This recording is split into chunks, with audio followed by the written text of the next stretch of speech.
Pengalamanku paling random, bukan paling random sih sebetulnya, paling menantang ketika harus mencari narasumber itu adalah ketika aku diminta untuk menulis peran ibu negara.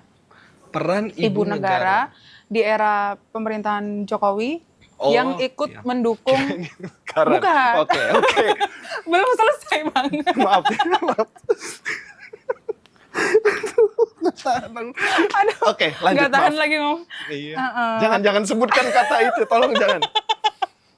Kenapa sih? Karena kami tuh dapat informasi banyak banget bahwa ibu negara Iriana waktu itu turut mendukung atau mendorong anaknya yang sekarang menjadi wapres. Dan saat itu yang dikirim adalah aku.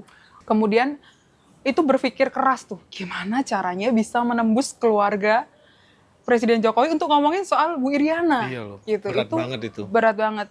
Ya udah ngetuk pintu aja. Ngetuk pintu dalam arti menghubungi semua keluarga.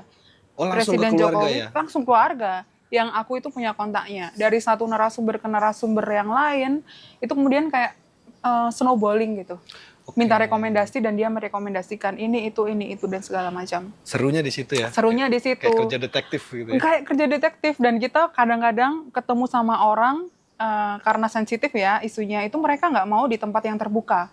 Jadi misalnya kita harus ketemu di satu gedung, gedung itu misalnya nggak ada penghuninya gitu.